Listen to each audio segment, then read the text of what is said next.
है। आज राजा बलि खूब सेवा शुश्रूषा करने लगे, इतने ताकतवर हो गए, ऐश्वर्य फैल गया तो देवताओं ने कहा प्रभु मारो। प्रभु कहने लगे भैया जो गुरु की सन्निधि करते हैं उसे मारते नहीं मांगते हैं उनको हम भी नहीं मार सकते। आज राजा बलि खूब ताकतवर हो गया, परमात्मा कहते मांगना पड़ेगा और मांगने के लिए हमें छोटा रूप बनाना पड़ेगा। मांगन से मरना भला मत कोई मांगो भीख। याद रखिएगा मांगने वाला हमेशा छोटा होता है और परमात्मा मानो इशारा करते हैं कि मैं भगवान हूं फिर भी मांगने जाता हूं तो छोटा बनकर जाता हूं। बोलिए वामन भगवान की। आइए वामन देव तैयार हो गए हो तो हम सबके मध्य लाया जाए।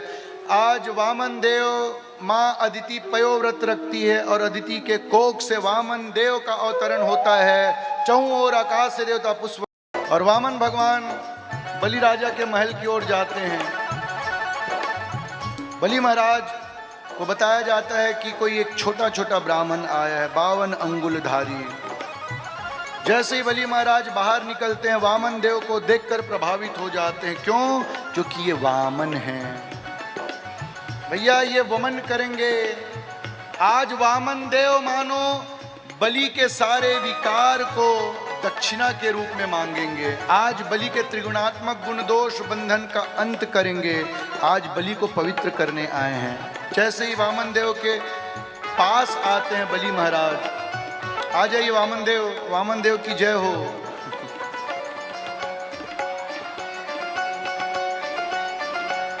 जयकारा वामन देव की। बोलिए वामन देव महाराज की जय।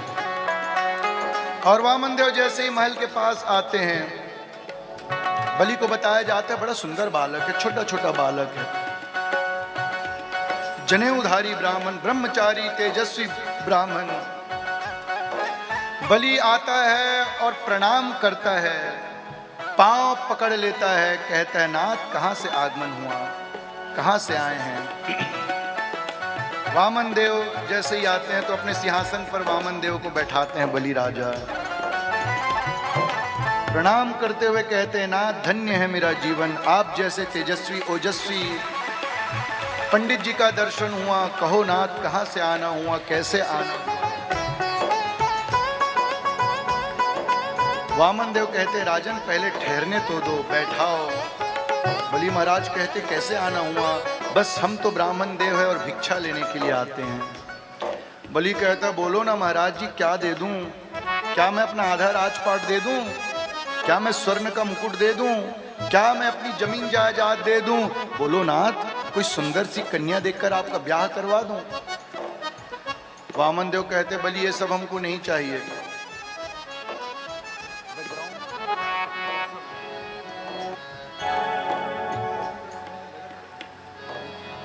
तेज बजा मेरे कान में। होम होम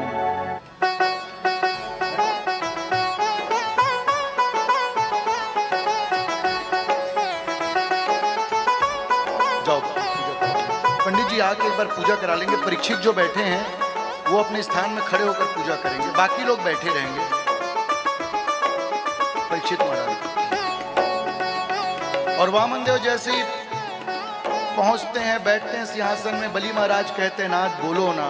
तो वामन देव तो मानो सूत्र में कहते हैं राजन पहले अपने गुरु से आदेश लेकर आओ कि तुम्हें कुछ देना है। शुक्राचार्य जी समझ जाते हैं कि आज बलि के द्वार में कोई साधारण नहीं असाधारण भगवान आया है।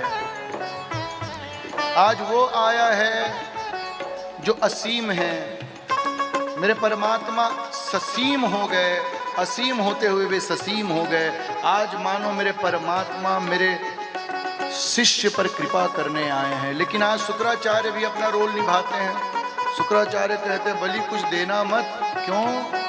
क्योंकि वो भगवान है, सब कुछ ले लेगा। बलि कहता है नाथ अब तक तो मेरे द्वार में मनुष्य आया, ब्राह्मण आया, आज भगवान आएंगे, मैं सब कुछ दे दूंगा। आज संकल्प लेता है बलि राजा। तो शुक्राचार्य जी विरोध करते हैं और एक छोटा सा मेढक बनकर उस कमंडलू में जा बसते हैं। मेरे परमात्मा कुशा लेकर उसकी एक आंख फोड़ देते हैं। मानो कहते हैं समत्वम योग उच्यते, एक दृष्टि से दुनिया को देखना। और आज वामन भगवान कहते हैं पदानि त्रीणि दैत्येन्द्र संहितानि पदा। आज वामन देव कहते हैं राजन यदि कुछ देना है तो पहले संकल्प लो, दूंगा दूंगा दूंगा। राजन कहता है दूंगा दूंगा दूंगा। और कहता है दैत्येन्द्र पदानि त्रीणि, मुझे 3 पग भूमि चाहिए। राजा हंसने लगता है। राजा कहता है नाथ मैंने तो सोचा था कि छोटे हैं लेकिन बड़े विद्वान हैं, हमको लगा था कि कोई बड़ी चीज मांगेंगे, लेकिन आपने 3 पग भूमि मांगी। मन ही मन वामन देव कहते हैं राजन कि तू दे भी क्या सकता है, तेरे पास तो 2 पग है, मैंने तो 3 मांग ली। बलि राजा कहता है नाथ ऐसा मत करो, और कुछ मांगो, मुझे देने में मजा है और आपको मांगने के बाद और कहीं मांगने का अवसर ना पड़े। तो आज वामन देव कहते हैं कि राजन मैंने तो 3 पग भूमि मांगी है, अब देना है तो 2, नहीं तो हम चलें। आज जैसे ही जाने लगते हैं वामन देव तो बलि महाराज कहते हैं ठहर जाओ नाथ, रुक जाओ। आप यदि कहते हो 3 पग भूमि तो मैं मेरे पग से नाप के दे देता हूँ, ताकि मेरा पग बड़ा है, आपको कुछ ज़्यादा जमीन मिल जाए। वामन देव कहते ना ना राजन, पग तो मेरा ही होगा, 3 पग भूमि मैं चाहूँगा, मेरे पद से नापूंगा। और तैयार हो जाओ राजन। मेरे परमात्मा ने 1 पग में संपूर्ण पृथ्वी को नाप दिया। आकाश से देवता पुष्प वर्षा करते हैं, धुंधुमी बजाते हैं, नगाड़ा बजाते हैं, जय हो जय हो। और दूसरे पग में संपूर्ण लोक को नाप देते हैं। मानो कहते हैं कि राजन तैने कहा था 3 पग से ज्यादा मांगो, बोलो ना, मैंने 2 पग में तो संपूर्ण ब्रह्मांड को नाप दिया, ये तीसरा पग कहां धरूं। तो राजा कहता है नाथ मुझे बड़ी लज्जा आ रही है, मैं समझ ना पाया नाथ कि मेरे द्वार पर मेरा परमात्मा आया है, नाथ मुझे क्षमा करें। और धन्य है बलि राजा की धर्म पत्नी, वो कहती है नाथ चिंता मत करे, यथा पिंडे तथा ब्रह्मांडे, जो इस पिंड में है वही ब्रह्मांड में है। जाओ नाथ आत्मनिवेदन कर दो। मैंने कल कहा था कि 9 भक्ति में सबसे बड़ी भक्ति है आत्मनिवेदन। श्रवणम कीर्तनम विष्णु स्मरणम पाद सेवनम अर्चनम वंदनम दास्यम सांख्यम आत्मनिवेदनम। बंधुओं सच कहता हूँ, पत्र पुष्प देना एक बात है, स्वयं को परमात्मा को दे दो। आज बलि राजा ने सिर नीचे किया और मेरे विराट स्वरूप लिए वामन भगवान ने तीसरा पग बलि के सिर पर धर दिया। आकाश से देवता पुष्प वर्षा करने लगे, धुंधुमी बजाने लगे, नगाड़ा बजाने लगे, जय हो जय हो जय हो। बोले बलि महाराज की। थे वामन, मांगने के समय वामन थे और जब लेना चाहा तो विराट बन गए। मेरे परमात्मा कहते भैया याद रखो, मुझे दो, मुझे सब कुछ दे दो, मुझे 3 पग भूमि चाहिए, मानो त्रिगुणात्मक गुण दोष बंधन चाहिए, तेरा रजोगुण तमोगुण और सतोगुण तीनों मुझे दे दे, सब कुछ मुझे दे दे। निश्चल हो, निढाल हो जा। अरे तू मुझे तन मत दे, तू मुझे धन मत दे, तू मुझे मन दे दे। तन और धन जगत को दे, जगदीश को मन अर्पण कर दे, जीवन सुगंधित बनाकर मुझ पे अर्पण कर दे। बोले बलि महाराज की। और जैसे 3 पग भूमि दान दी, बलि को अभिमान हो गया। दान का अभिमान कभी ना हो। आज जब बलि को अभिमान हुआ तो मेरे परमात्मा ने पाश से बांध दिया। कहने लगे राला तेने बड़ा अभिमान हो गया, दान दिया वो तो पुण्य किया, लेकिन अभिमान करके महापाप किया। आज मैं तुझे बांधूंगा। और जैसे ही बलि को बांध दिया गया, बलि कहने लगे नाथ क्षमा करें।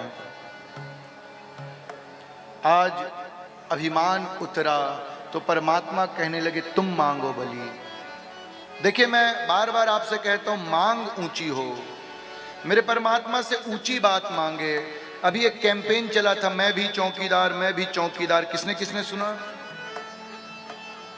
देखिए, हम किसी पार्टी विशेष की बात नहीं करते, ना समर्थन करते हैं, ना विरोध करते हैं, लेकिन एक बात जरूर कहते हैं कि मैं भी चौकीदार, मैं भी चौकीदार का कैंपेन चला। आज बलि राजा ने मांगा क्या? बलि राजा कहने लगे कि नाथ, मुझे एक वरदान दो। क्या? जब मैं महल के बाहर निकलूं तो तुझे देखूं, और जब महल के अंदर आऊं तो तुझे देखूं।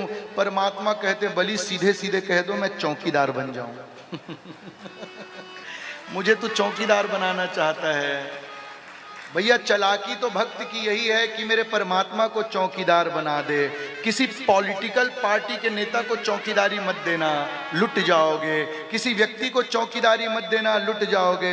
यदि चौकीदारी देना है तो मेरे ठाकुर को चौकीदारी दे दो। हमने ये जब कथा खरोरा में कही तो हमारे एक शिष्य है, 2 साल बाद हमको उन्होंने बुलवाया और अपने घर के बाहर बड़ी सी मूर्ति बनाई राम की। कहने लगे, पंडित जी हमने चौकीदारी दे दी। बोले, भक्तवत्सल भगवान की।